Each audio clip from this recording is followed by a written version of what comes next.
ہم آگے بڑھتے ہیں تو حضرت عمر رضی اللہ تعالیٰ عنہ کی مزار مبارک کا حصہ سامنے آتا ہے، اور جب حضرت عمر رضی اللہ عنہ کو سلام عرض کیا جاتا ہے تو وہاں یہ کہا جاتا ہے کہ اے امیر المومنین، وہ جن کے ذریعے سے اللہ نے اسلام کو عزت عطا فرمائی، اعز اللہ بہ الاسلام، کہ آپ کے ذریعے سے اللہ نے اپنے اسلام کو عزت اور شرافت عطا فرمائی، اللہ آپ کو جزائے خیر دے۔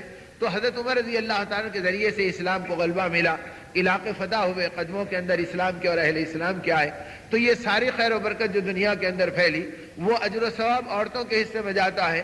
اور قیامت تک یہ اسوہ بتلایا گیا کہ اگر ایک عورت اپنے گھر میں دینی تعلیم کے لیے متاثر ہوتی ہے اور اس کا اہتمام کرتی ہے تو اللہ اس کی برکت سے ہدایت کا وہ بیج بتلاتے ہیں جس کے ذریعے سے وہ ہدایت خلافت پر پہنچتی ہے، اور خلافت کے راستے سے دنیا میں اسلام کی ہدایت پھیلتی ہے، اور وہ پھیلنے والی ہدایت کس کے حساب میں جمع ہو رہی ہے؟ عورتوں کے حساب میں جمع ہو رہی ہے۔ تو قیامت تک امت کی عورتوں کی ذمہ داری بتلائی گئی کہ مرد کی طرح یہ عورتیں بھی ایمان کی ذمہ دار ہیں، قرآن پاک کی حامل ہیں، یہ اللہ رب العزت کی عظمتوں کی ترجمان ہیں، یہ نبی کی محبتوں کا نمونہ ہے۔ اگر یہ اس راستے پہ چلیں گی تو دنیا کے اندر ہدایت کی روشنی ان کی اولادوں سے اور ان کے گھرانے سے وجود میں آ سکتی ہے، بشرطے کہ یہ ایمان کی دولت کے تاجدار اور امانت دار بن کے زندگی گزاریں، جس کے نتیجے میں حضرت عمر رضی اللہ عنہ جیسی طاقت کو اللہ نے پلٹایا اور اسلام کی دولت سے آباد کیا۔ اسی طرح حضرت عثمان رضی اللہ تعالیٰ عنہ ہیں، جن کے لیے حضرت خدیجۃ الکبریٰ رضی اللہ تعالیٰ عنہ نے مکے کی عورتوں کو پہلے ہی دن جمع کیا تھا، اور جمع کر کے نبی رحمت صلی اللہ علیہ وسلم کی عظمت اور آپ کے اقدار اور آپ کی رسالت کی برکتوں کو بتلایا تھا، جس کے نتیجے میں 90 سے زیادہ اسلام میں آنے والی عورتوں نے اپنے آپ کو نبی رحمت صلی اللہ علیہ وسلم کی غلامی میں داخل کیا تھا، لیکن اپنے مردوں کے ظلم اور جور کی وجہ سے یہ اپنے اسلام کو چھپائے ہوئے تھی۔ دھیرے دھیرے ان کا اسلام دنیا میں پھلتا اور پھولتا رہا اور لوگوں کی زندگی میں منتقل ہوتا رہا۔ تو حضرت عثمان رضی اللہ عنہ کی پھوپھی ہیں جو ہدایت کی دولت سے سرفراز اس وقت تک ہو گئی تھی، انہوں نے حضرت عثمان سے کہا کہ عثمان، اللہ نے تمہیں حیادار بنایا، تمہاری زندگی میں سخاوت و غمخواری کا جذبہ رکھا، مخلوق کی محبت تم میں رکھی، پاکیزہ عادات تم میں رکھی، اور تم کو کیا ہو گیا کہ تم اپنے پیدا کرنے والے خالق و مالک کو نہیں پہچانتے اور نبی رحمت صلی اللہ علیہ وسلم کی رسالت کو نہیں جانتے۔ تو حضرت عثمان پہ اپنی پھوپھی کی دعوت کا اثر پڑا، اور پھوپھی کی نصیحتوں کے نتیجے میں یہ اپنے گھر سے اٹھے اور سیدھے صدیق اکبر رضی اللہ عنہ کی خدمت میں آئے، اس لیے کہ آپ عرب کے شرفاء میں پہلے سے معروف تھے اور لوگ اپنی زندگی کے گوناگوں مسائل میں نازک مرحلوں میں آپ سے مشورہ کرتے تھے۔ حضرت عثمان نے آ کے فرمایا کہ ابوبکر، میری پھوپھی مجھے دعوت دے رہی ہے، آپ کا کیا خیال ہے؟ حضرت ابوبکر نے فرمایا، ایک لمحے کی تاخیر مت کرو اور موت سے بے خبر مت رہو، سیدھے محمد رسول اللہ صلی اللہ علیہ وسلم کی خدمت میں پہنچ کر ہدایت کو قبول کرو۔ تو حضرت ابوبکر رضی اللہ عنہ نبی رحمت صلی اللہ علیہ وسلم کی خدمت میں لائے اور حضرت عثمان رضی اللہ عنہ کو حق ملا، کلمہ ملا، ایمان کی دولت ملی۔ تو حضرت عمر اور حضرت عثمان یہ دونوں خلفائے راشدین وہ ہیں جو عورتوں کے ذریعے ایمان میں داخل ہوئے اور دنیا میں ہدایت کا چشمہ چراغ بنے۔ تو اللہ پاک نے پہلے دن سے امت کی ماؤں کو اور امت کی بہنوں کو ہدایت کے رخ پر استعمال کیا، جن میں طلب ہو، جن میں فکر ہو، اور جو ان محنتوں کی درد اور غم کا اپنے آپ کو سبب بنا لیں۔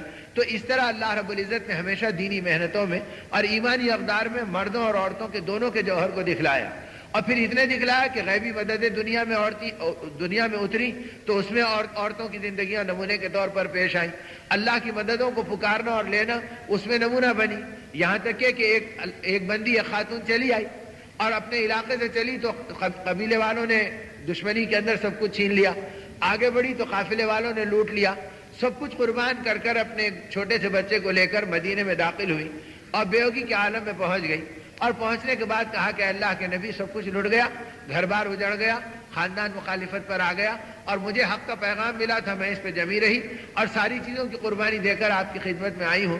تو نبی رحمت صلی اللہ علیہ وسلم نے صحابہ کے گھروں میں سے کسی کے گھر ان کے ٹھہرانے کا انتظام کر دیا، اور ان کے بچے کو صفہ پر، مسجد نبی کے چبوترے پر جو دینی درسگاہ تھی سب سے پہلی، اسی کے اندر ان کو بھی بیٹھنے اور رہنے کا انتظام کرا دیا تاکہ یہاں پر پڑے رہیں گے۔ اور اہل مدینہ میں سے مسجد نبی کو آنے والوں میں کوئی کھجور اگر مل گئے تو لا کے ڈال دیا، اور کسی کو ستو مل گیا تو لا کے وہاں پر وہ آٹا پہنچا دیا، کسی کو پانی مل گیا تو وہ لا کر وہاں پر ایک آدھ مشکیزہ رکھ دیے، اور اس درسگاہ نبوت کے پڑھنے والوں کو اس کے اندر بوڑھے بھی تھے، بچے بھی تھے، اور ہر وہ آدمی تھا جو بے آسرا تھا وہ مسجد نبی کے چبوترے پہ پل جاتا اور وہیں پر رہ کر اپنی زندگی کو گزار لیتا۔ انہی کے اندر اس بچے کو بھی شریک کر دیا گیا۔ کچھ عرصے تک وہ پڑھتے بھی رہے، سیکھتے بھی رہے، اور نبی پاک صلی اللہ علیہ وسلم کی خدمت میں آتے جاتے بھی رہے۔ کچھ عرصے کے بعد اللہ کی کرنی یہ کہ وہ بیمار پڑے، اور بیماری بڑھنے لگی، یہاں تک کہ بیماری کے نتیجے میں ان کو موت آ گئی۔ اور جب دنیا سے وہ رخصت ہو گئے تو صحابہ کرام فرماتے ہیں ہم نے ان کو نہلایا دھلایا، اور ان کو کفنایا اور کفن پہنا کر جنازہ تیار کیا، اور نبی رحمت صلی اللہ علیہ وسلم کو اطلاع دی اے اللہ کے نبی صلی اللہ علیہ وسلم کے جنازے کی نماز پڑھا دیں۔ آپ نے فرمایا کس کا جنازہ؟ کہا کہ اسی پردیسی اس بچے کا جنازہ جس کو ماں اپنے ساتھ لے آئی تھی اور یہاں پر چھوڑا تھا۔ تو آپ نے فرمایا اچھا اس کا انتقال ہو گیا، تو فرمایا بتاؤ کہ تم نے اس کی ماں سے اجازت لی یا نہیں لی؟ تو صحابہ کرام نے کہا اللہ کے رسول و پردیسی عورت ہے، دین میں ابھی ابھی داخل ہوئی ہے، پتہ نہیں اتنے بڑے صدمے کو برداشت بھی کرے گی یا نہیں کرے گی، اس لیے ہم نے مصلحتاً اس کو اطلاع دینا مناسب نہیں سمجھا، بعد میں کسی موقع سے اس کو اطلاع کر دیں گے۔ آقا نے فرمایا نہیں، پہلے ولی سے اجازت لو اور بعد جنازے کی نماز پڑھی جائے گی۔ اسی سے علماء نے وہ مسئلہ نکالا کہ جنازے کی نماز کے لیے ولی کو حق ہے کہ وہ یا تو خود پڑھائے یا اپنی طرف سے کسی کو اجازت دے تو وہ اس کو اختیار ہے کہ وہ پڑھا دے، تو ولی سے اجازت لے کر جنازے کی نماز پڑھائی جائے۔ تو اس سے مسئلہ نکالا۔ تو اب صحابہ کرام کہتے ہیں جب آقا نے کہا کہ نماز نہیں پڑھائی جائے گی جب تک کہ اس سے ماں کی اجازت نہ لے لیں، تو صحابہ نے آپس میں مشورہ کیا، کچھ اپنے ساتھیوں کو طے کیا، وہ اس گھر گئے جس گھر کے اوپر اس کو ٹھکانہ دیا گیا تھا، اور وہاں جا کر کہا کہ دیکھو تمہارے بچے کو اللہ نے بلا لیا اور اس کا وقت موعود آ گیا، وہ لوٹ گیا، اب آپ اجازت دو تو اللہ کے نبی جنازے کی نماز پڑھا دیں گے۔ تو اس پر صحابہ کہتے ہیں کہ نہ اس نے ماتم کیا، نہ نوحہ کیا، نہ واویلا کیا، بلکہ محبت میں بے قرار ہوئی لیکن صبر کے دامن کو پکڑے رہی، اور پھر اس کے بعد انہوں نے وضو کیا اور 2 رکعت نماز پڑھی اور پڑھ کر اپنے ہاتھ اٹھائے اور کہا مولا آپ کی امانت ہے، آپ کو حق ہے کہ آپ جب چاہیں بلا لیں اور جیسے چاہے قبول کر لیں، ہم آپ کی مرضی میں دخل بھی نہیں دے سکتے۔ مولا آپ جانتے ہیں کہ میرا ایک قبیلہ ہے اور پورے کا پورا دین کا دشمن ہے اور اسلام کا مخالف ہے، کل کو مجھے تانا دے گا کہ تو نے سب کچھ چھوڑ کر اپنے اللہ کو پہچانا اور تیرے رب نے تیرے بچے کو بھی تیری زندگی کے اندر تیرے ساتھ نہیں رکھا، اے مولا میں ان کے تانے کو ایمان کے خلاف برداشت نہیں کر سکتی اور آپ کی توہین کو میں ان کے زبانوں سے نہیں سن سکتی، لہذا میری تمنا یہ ہے کہ آپ کو اختیار ہے کہ آپ مردوں کو جلا سکتے ہیں اور زندوں کی زندگی میں برکت دے سکتے ہیں، اے اللہ اگر آپ اس کو زندگی دے دیں اور میری زندگی کا ٹھکانہ بنا دیں تو آپ کو قدرت ہے، آپ کو اختیار ہے۔ یہ دعا کر رہی تھی، یہ وہاں سے لوٹ گئے اور جب آئے تو ادھر دیکھا کہ نبی پاک صلی اللہ علیہ وسلم کو صحابہ نے اطلاع دی اور کہا اللہ کے رسول ہم نے عجیب واقعہ دیکھا جو آج تک زندگی میں کبھی ہمارا سابقہ نہیں پڑا، کہ جنازے میں ایک دم حرکت ہوئی اور اس نے کفن پھاڑا اور کفن پھاڑ کے وہ بچہ بیٹھا اور اس کی زبان سے نکل رہا تھا اشہد ان لا الہ الا اللہ واشہد ان محمد رسول اللہ۔ تو جب یہ کہا تو نبی رحمت صلی اللہ علیہ وسلم نے فرمایا پہلے معلوم کرو کہ اس کی ماں نے کیا عمل کیا۔ اتنے میں وہ صحابہ جو اجازت لینے گئے تھے وہ آ گئے، انہوں نے کہا اللہ کے رسول نہ اس نے انکار کیا نہ قبول کیا نہ کوئی گلا کیا نہ شکوہ کیا، لیکن اٹھ کر اس نے وضو کیا اور نماز پڑھی اور اللہ کی بارگاہ میں اس کے زندہ کرنے کی قدرت کو للکارا اور کہا کہ اللہ آپ کو حق ہے کہ آپ چاہیں تو مردے کو زندہ کر سکتے ہیں اور اپنی قدرت کا تماشا دکھلا سکتے ہیں۔ آپ نے فرمایا اللہ نے اس کی دعا کو قبول کیا اور اس بچے کو پھر دوبارہ زندگی عطا فرما دی۔ تو میرے دوستو مردوں کو زندہ کرانے والی طاقتیں امت کی عورتوں کی زندگی میں آئی تھی اور ان کی دعاؤں پر اللہ نے نظارے دکھلائے اور دور نبوت میں دکھلائے۔ تو اس طرح اللہ پاک نے امت کی عورتوں کی بھی طاقت کو ظاہر کیا اور اپنے ایمان کی برکت اور اپنی غیبی قوتوں کو بھی دکھلایا۔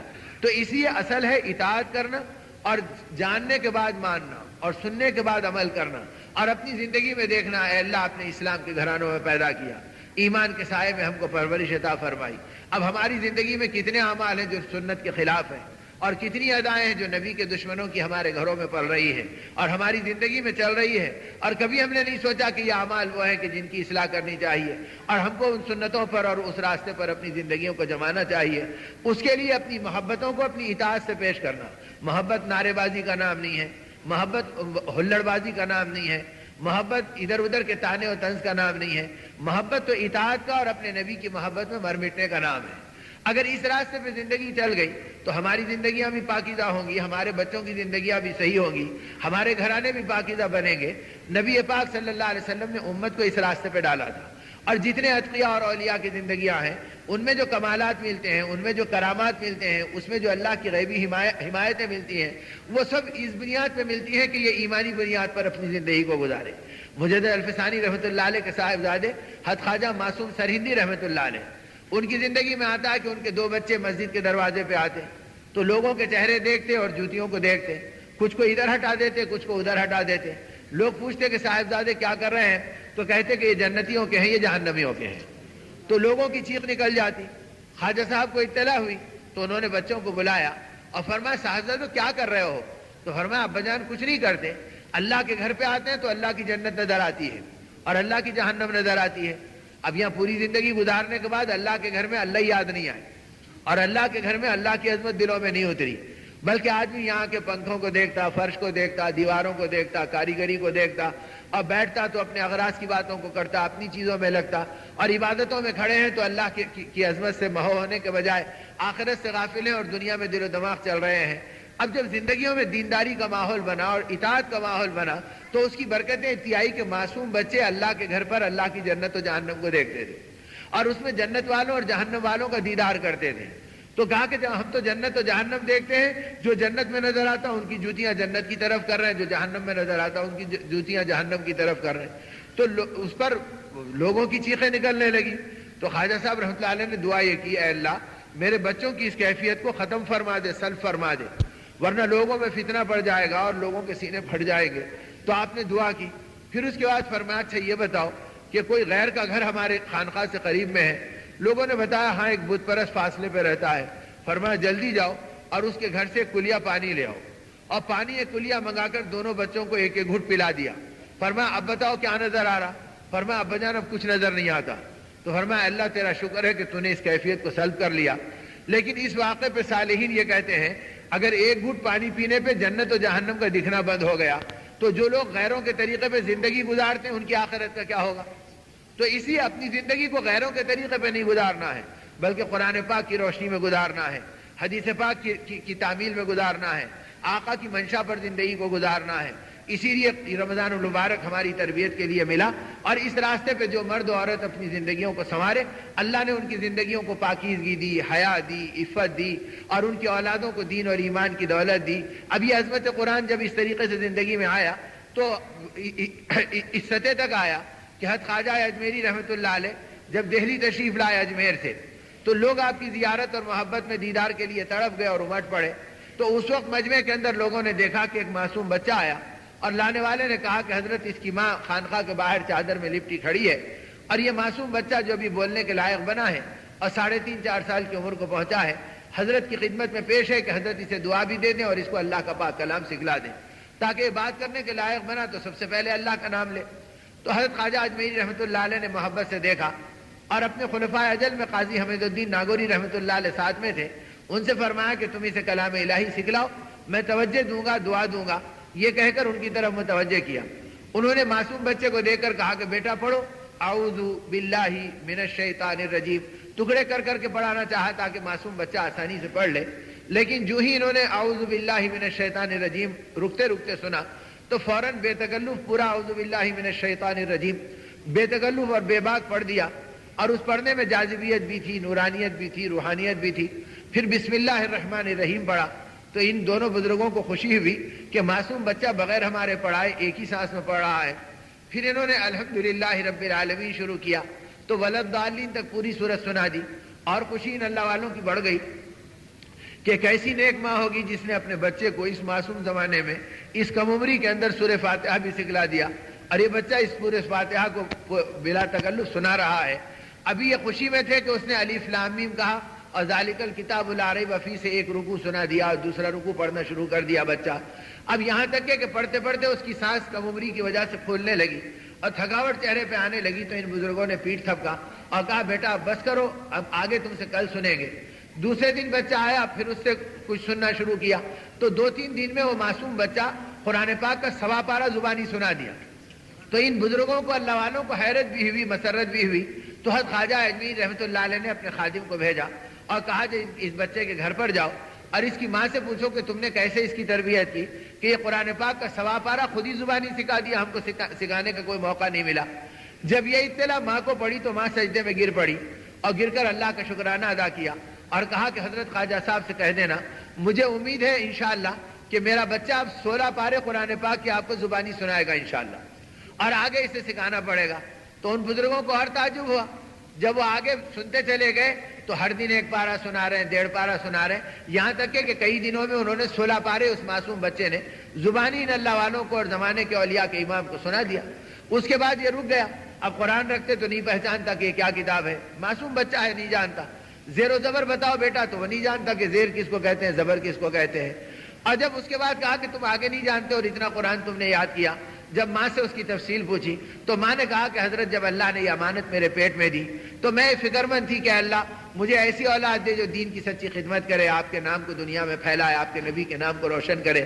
میں روتی, میں دعا کرتی, میں اللہ سے مانگتی, میں کثرت سے کلام پاک کی تلاوت کرتی. ان 9 مہینوں کے زمانے میں نے 16 پارے قرآن پاک کے زبانی یاد کیے. تو اب پتہ چلا کہ جیسے اللہ نے میرے سینے میں داخل کیا, میرے پیٹ میں رہنے والے اولاد کے سینے میں بھی منتقل کر دیا. وہ ماں پیٹ سے گویا حافظ قرآن بن کے نکلی اور قرآن زبانی سنانے لگی. اور آگے چل کے یہی صاحبزادے خواجہ قطب الدین بختیار کاکی رحمۃ اللہ علیہ کے نام سے معروف ہوئے, اور حضرت خواجہ اجمیری رحمۃ اللہ علیہ کے عظیم خلفاء میں ان کا نام آ گیا. اور پھر ان کے ذریعے سے علاقوں کا کفر دھلا اور ظلمتیں دھلی اور بڑی بڑی کرامتوں کا ظہور ہوا. تو میرے دوستوں اور میرے بزرگوں, میں یہ عرض کر رہا تھا کہ جب عظمت قرآن زندگی میں آئے اور عظمت ایمان زندگی میں آئے تو اس کی برکتیں یہ ہوتی ہے کہ پھر اولاد کے سینوں میں بھی قرآن منتقل ہوتا ہے, اور ماؤں کی عظمت کے نتیجے میں اللہ ان کی دعاؤں پر ان کی اولاد کو ولایت کی چوٹیوں پہ پہنچاتے ہیں. تو یہ زندگیاں کب وجود میں آئیں؟ جب آدمی اطاعت پر آیا, ہدایت پر آیا, ماننے پر آیا اور اس زندگی کو قبول کیا. تو رمضان کا مہینہ ہمارے لیے اطاعت کا ہے, قرآن کا مطالبہ ہم سے اطاعت کا ہے, اور اللہ رب العزت کے سارے غیبی نظام بندوں کی اطاعت کے اوپر آتے ہیں. تو اللہ کرے کہ اس مبارک مہینے میں خدا اطاعت کی توفیق دے اور ہماری زندگی قرآن پاک کے مطابق بنے. ایک ایک عمل کے بارے میں آدمی تنہائیوں میں دیکھے, میں کھا رہا ہوں تو نبی کے طریقے پہ کھا رہا ہوں یا نبی کے خلاف کے طریقے پہ کھا رہا ہوں, میں پہن رہا ہوں تو پہننے کی دعائیں اللہ کے رسول صلی اللہ علیہ وسلم نے کیا بتلائیں. اب دعوت کی محنت سے, دینی سیکھنے سکھانے کے ماحول کی برکت سے اب معصوم بچوں کو پوچھ لو جن کی عورتوں کو اور جن کے مردوں کو اللہ نے دینی نعمت دی, تو ان کے گودوں میں پلنے والے 4-4 سال کے بچے, 3-3 سال کے بچے, ابھی 4 سال کے نہیں بچے اور اب نہیں بنے, اور ان کا حال یہ ہے کہ وہ کرتا پہن رہے ہیں تو ان کی زبان سے بے تکلف نکل رہا الحمدللہ الذی کسانی ما واری بھی عورتی وتجمل بھی فی حیاتی. بیٹا کیا پڑھ رہے ہیں؟ تو کہہ رہے ہیں کپڑے کی دعا پڑھ رہے ہیں. پورا نہیں کہہ سکتے کہ یہ کیا ہے, تو کپڑے کی دعا پڑھ رہے ہیں. تو اب اللہ پاک کپڑا پہننے کی دعائیں 3 سال کے بچوں کو بھی سکھا رہے ہیں, اور دین اور ایمان کی محنت نہیں ہوئی تو 30 سال کا مسلمان سورہ فاتحہ بھی نہیں پڑھ سک رہا اور نمازوں کا پابند بھی نہیں بن سک رہا. تو اپنی زندگی کو پاکی اور حیا کی بنانے اور دین اور ایمان کی چلانے کے لیے دعوت اللہ کی محنتوں میں آنا, دینی فکروں میں بیٹھنا, اللہ والوں کی صحبتوں میں آنا, اہل علم کی مجلسوں میں آنا, تاکہ رمضان کے بعد ہمارا دین سے تعلق باقی رہے, قرآن پاک کا شغف باقی رہے, ہماری اولادوں کو قرآن پاک ملے, ہماری اولادوں کو سنت طریقہ ملے. اپنی زندگی میں دیکھو کھانے پینے کا طریقہ اپنے نبی کے طریقے پہ ہے یا نہیں ہے, پہننے اوڑھنے کا طریقہ نبی پاک صلی اللہ علیہ وسلم کے طریقے پہ ہے یا نہیں ہے, سونے جاگنے میں نبی پاک صلی اللہ علیہ وسلم کی اتباع ہے یا نہیں ہے, اپنی صورت اور سیرت میں نبی پاک صلی اللہ علیہ وسلم کی اتباع ہے یا نہیں ہے. آج کتنی زندگیاں ہیں جن کو دیکھ کے پہچاننا مشکل ہے یہ نبی کا امتی ہے یا کسی نبی کے دشمنوں کی امت سے تعلق رکھتا ہے, اس لیے کہ سنتوں سے محروم ہے اور آقا کی اداؤں سے زندگیاں خالی ہیں. اور بعضی سنتیں تو وہ ہیں کہ جن کی برکتیں اور نکل جانے سے ان کی نحوستیں آدمی پہ اتنی آتی ہیں کہ آدمی سوچ نہیں سکتا. بعض اہل اللہ نے اتنی عجیب باتیں کہی کہ آدمی کا بدن کانپ جائے اور تھر تھرا جائے. یوں کہا کہ زنا کا گناہ زنا کرنے تک ہے, اب گو اس کے بدلے میں آدمی قتل کر دیا جائے گا, دفن کر دیا جائے گا, لیکن گناہ ختم ہو جائے گا جب عمل ختم ہو جائے گا. اور فرمایا بعضی سنتیں وہ ہے کہ اگر آدمی اپنے چہرے کے اوپر ان سنتوں کو منڈا دے اور ذبح کر دے تو یہ سو رہا ہے تو گناہ میں ہے, یہ جاگ رہا تو گناہ میں ہے, یہ حج کر رہا ہے تو بیت اللہ کا طواف کرتے ہوئے حرام عمل میں مبتلا ہے, اور نبی کے دشمنوں کی صف میں اس کا شمار ہو رہا ہے. رمضان کا مہینہ گزر گیا ہے, دشمنان نبی میں اس کا نام چل رہا ہے. تو اس نحوست کو آدمی سمجھ نہیں سکتا کہ کتنی بڑی نحوست ہے. تو اللہ کرے کہ رمضان کی اور قرآن کی برکت سے اللہ ایک ایک سنتوں کو محبوب بنا دے, اور اللہ پاک ایک ایک سنتوں کے اندر مرغوب بنا کر زندگیوں کو چلا دے, اور نبی پاک صلی اللہ علیہ وسلم کی سنتوں کی محرومی سے زندگی کو بچا دے, اور ہم کو, ہماری عورتوں کو, ہمارے بچوں کو دیندار بنائے اور پاکیزہ زندگی دے دے. حق تعالیٰ پاکیزہ زندگی کے راستے پہ ڈال دے اور دیندار ماحول دے دے. اسی لیے یہ طے کرے کہ ہم دین سیکھیں گے اور سکھائیں گے انشاءاللہ, اور پھر اس دینی محنتوں میں لگیں گے اور دوسروں کو لگائیں گے انشاءاللہ, اور دعوت اللہ کے ماحول میں اپنے آپ کو چلائیں گے تاکہ رمضان کی برکتیں باقی 11 مہینوں میں آتی رہے. حق تعالیٰ اپنے کرم سے اس جڑنے کو قبول فرمائے, اپنی رضا کی دولت دے, اور ماہ مبارک کے آخری لمحات میں ہماری دعاؤں کو قبول کرے, اور ہمیں اپنے محبوب نبی کی محبتیں عطا فرمائے. درود شریف پڑھ کے دعا کر لیں, اور اللہ ہماری اس مجلس کو ہماری مغفرت کا اور ہماری تربیت کا اپنے کرم سے ذریعہ بنا دے.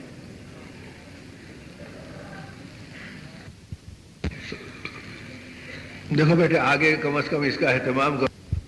الحمد لله رب العالمين والصلاة والسلام على رسوله الكريم.